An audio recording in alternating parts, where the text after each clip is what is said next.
Assalamualaikum warahmatullahi wabarakatuh. Selamat datang di presentasi kelompok kami. Kami dari STAI Ma'arif Jambi dengan prodi PAI semester 5 pagi. Dengan mata kuliah pengembangan evaluasi PAI dan dosen pengampu Ibu Ria Maharani, MPDI. Kami dari kelompok 8 dan saya Windy Zuriani Rambe dengan NIM yang tertera di dalam video tersebut.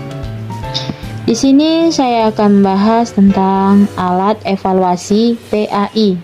Apa itu alat evaluasi? Dalam pengertian umum, alat adalah sesuatu yang dapat digunakan untuk mempermudah seseorang dalam melaksanakan tugas atau mencapaikan tugas secara lebih efektif dan efisien. Kata dari alat biasanya juga disebut dengan istilah instrumen. Pengertian selanjutnya, pengamatan atau observation. Pengamatan atau observasi adalah suatu teknik yang dilakukan dengan cara mengadakan pengamatan secara teliti serta pencatatan secara sistematis. Nah, diantaranya itu ada dua macam observasi, yaitu yang pertama observasi partisipan, yang kedua daftar cocok atau checklist, dan yang terakhir wawancara atau bisa dibilang interview.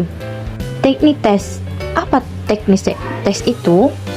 Tes adalah suatu alat atau prosedur yang sistematis dan objektif untuk memperoleh data-data atau keterangan-keterangan yang diinginkan tentang seseorang dengan cara yang boleh dikatakan tepat dan cepat. Jenis-jenis alat evaluasi. Jenis-jenis alat evaluasi itu ada dua. Yang pertama tes. Maksud dari tes salah satu alat untuk melakukan pengukuran, yaitu alat untuk mengumpulkan informasi karakteristik suatu objek. Sedangkan arti dari tes objektif dalam hal ini adalah bentuk tes yang mengandung kemungkinan jawaban atau respon yang harus dipilih oleh peserta tes. Jadi kemungkinan jawaban atau respon telah disediakan oleh pernyataan butir-butir soalnya.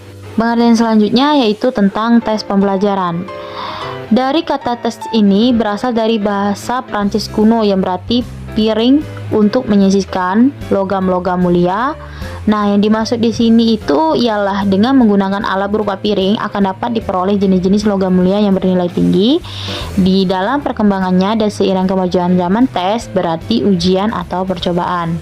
Aspek kognitif alat evaluasi dalam pengertian umumnya adalah sesuatu yang dapat digunakan untuk mempermudah seseorang dalam melaksanakan tugas atau mencapai tujuan secara lebih efektif dan efisien. Di dalam ranah kognitif ini berhubungan dengan kemampuannya berpikir, termasuk di dalamnya dalam kemampuan menghafal, memahami, mengaplikasi, menganalisis, mensintesis, dan kemampuan mengevaluasi. Dalam ranah kognitif ini ada 6 aspek, diantaranya yaitu pengetahuan, kedua pemahaman, ketiga penerapan, keempat analisis, kelima sintesis, dan yang terakhir penilaian. Karakteristik evaluasi pembelajaran. Secara sederhananya, Zainal Arifin mengemukakan karakteristik instrumen evaluasi yang baik adalah yang valid, reliable, relevan, kevalidan, dan lain-lain. Valid yang artinya suatu alat ukur dapat dikatakan valid jika betul-betul mengukur apa yang hendak diukur secara tepat. Sedangkan pengertian reliable artinya suatu alat ukur dapat dikatakan reliable atau handal jika ia mempunyai hasil yang taat asas atau bisa dibilang dengan konsisten. Sedangkan di arti relevan artinya alat ukur yang digunakan harus sesuai dengan standar kompetensi dasar dan indikator yang telah ditetapkan. Selanjutnya, alat evaluasi berdasarkan lingkup kegiatan pembelajaran. Evaluasi program pembelajaran adalah evaluasi yang mencakup terhadap tujuan pelajaran, isi program pembelajaran, strategi pelajaran mengajar, aspek-aspek program, dan pembelajaran yang lain.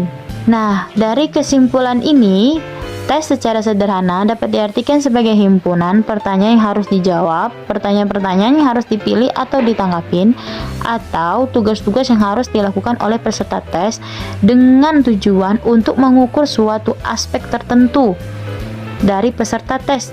Pendidikan sekarang ini menunjukkan kemajuan yang sangat pesat sehingga alat pengembangan evaluasi pun mulai berkembang. Pengembangan alat evaluasi merupakan suatu alat penilaian untuk guru dan menentukan kompetensi dasar yang akan diuji beserta atau bisa dibilang berdasarkan bukti-bukti soal yang telah disiapkan, dan kemudian akan dianalisis sejauh mana pemahaman peserta didik menguasai pembelajaran yang diberikan untuk pendidik. Baiklah, hanya itu yang bisa saya sampaikan, kurang lebihnya mohon dimaafkan. Terima kasih. Wallahumma fiq wa Wassalamualaikum warahmatullahi wabarakatuh.